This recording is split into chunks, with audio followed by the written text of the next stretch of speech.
everyone, it's Jamie. So this is my summer reading list, as I've promised. So my summer reading list kind of shifts around a lot, like as a lot of people's reading lists do. Obviously it's kind of hard to plan out like a whole summer of books. I'm an English major and a writing major in college. I'm really into books. They're like my thing. They're pretty cool. So some of these books have been, I've been wanting to read for a really long time, and some of them I literally added to my list this morning. So yeah, here we go.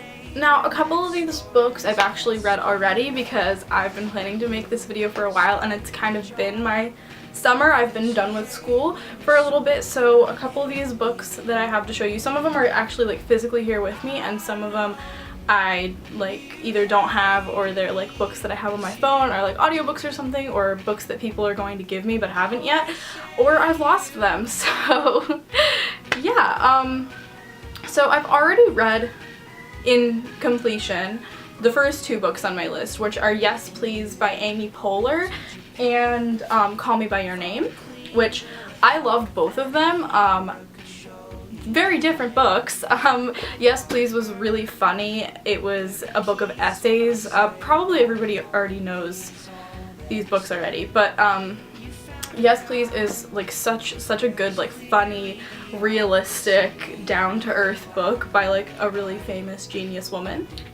And Call Me by Your Name was super like European and romantic and beautiful and Italian and all that, you know. But it was such a good book. It was really like beautiful and all romantic-y and stuff. The movie was obviously fantastic. I saw the movie before I read the book because I didn't know that it was a book until after I'd seen it, but I think that it was just really good, and I loved Timothy Chalamet and Armie Hammer, so yeah. The next book that's on my list is also very like European and romantic. I've already started it. So it's called Indolence, and this is by Alison Welford, and it's by one of my college professors. I know her and I love her to death. Everything that she makes is just gorgeous. So this is about a girl in France, and her mom dies and she sleeps with a guy. That makes it sound really bad, but it's amazing. It's super good, and I know that it's not super well known. I'm mostly reading it because, well, I'm not mostly reading it because I know the professor, but that's how I found out about it. So I would definitely recommend this to anybody who's like in that post Call Me by Your Name haze, because I think that this is a great book for that. So the next book on my list I don't have with me because I added it to my list this morning. I'm planning on like buying it soon. It's called Papillon, and it's about prison.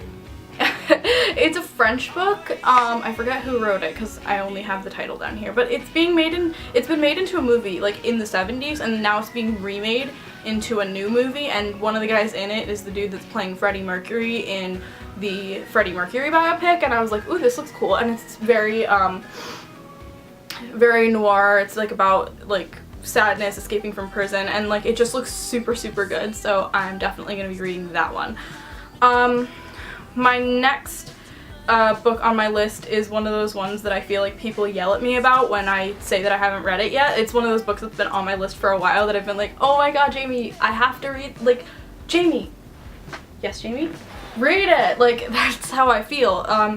And it's Brave New World. I haven't read it, and I feel like every time I say that I haven't read Brave New World, people jump down my throat, so I'm reading it, not just because of that, but because it looks amazing, obviously. But there are sometimes some books that like, that you just kind of miss, you know? Like famous books that people just kind of miss because there's so many books in the world, and then you just kind of feel bad about never having read them. So there's that for Brave New World. Another one that I'm gonna get out of the way. I'm literally a college junior. I'm an English major, and I've never read Pride and Prejudice.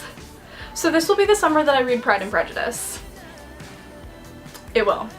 Another book that I have here with me is Just Kids by Patti Smith. I've actually never read anything by Patti Smith, and this looked really good. I'm very into nonfiction. I write a lot of nonfiction. I got this so long ago. I should have read it by now. It's been sitting around my room for so long. So my next book on my list after Just Kids, again, a book that I feel like I should have read. I skimmed through it before and I never finished it like a couple of years ago. I watched the movie.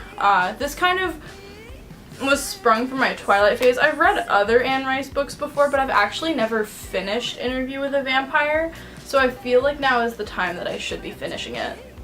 So I am going to start it from the beginning because it's pretty, like, it's been a long time, so I am just going to kind of like hit the ground running with this one because I love vampires. I seriously do. Vampires are like a huge deal for me.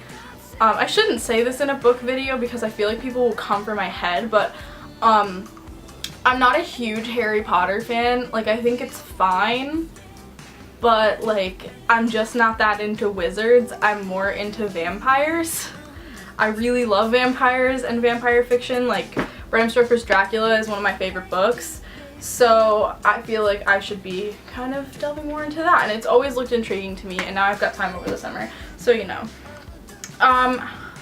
Next book on my list is Kurt Vonnegut. I've read 2 Kurt Vonnegut books. I've read Sirens of Titan and I've read Slaughterhouse-Five like everybody else.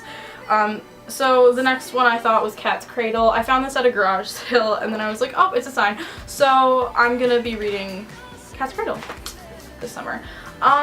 And I've got 2 more books on my summer reading list that I actually don't have in my possession yet because my friend is going to give them to me.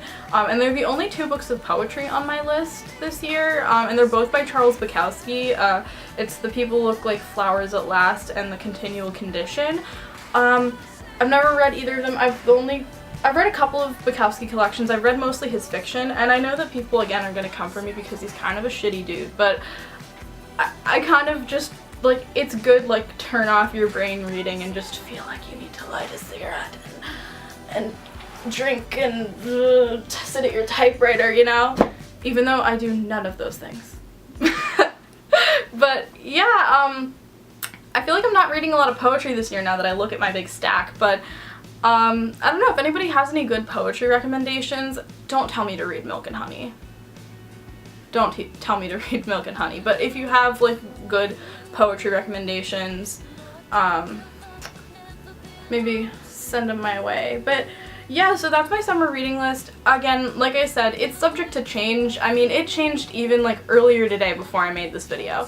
So if you want a summer reading update, like maybe at the end of the summer I can tell you like the books that I've read over the summer, how the list has changed, what I got around to, what I liked, what I didn't like. I can review what I read over the summer, because the summer really is my like biggest time that I concentrate all my reading like for pleasure, because I don't have, like, when you're in college and you're like, and you have like a summertime off, like you don't have like summer reading to do a lot of the time like you did when you were in high school. So here is like when I get to really just kind of like focus on what I want to do, like especially like with reading and writing and stuff, because during the school year I'm reading pretty much everything for homework. Like, I don't choose a whole lot of what I read during the year just because I have so much on my list. Like, even for like my writing classes and stuff, I'm always just reading things that are assigned to me. So this is when I get to like just kind of go ham on all the stuff that I want to read. So I've left room to like add more stuff. I've left room maybe even to take things off if they lose my interest. I don't think any of these books are going to lose my interest, but I definitely might add things or like change things. So yeah, let me know if you want an update. Let me know if you want me to like review books. I'm not really a booktube channel or anything like that. I know booktube is a thing. But if you're interested to hear what I have to say about books, I'd be more than happy to like do that. But yeah, so that's about it. I will see you later.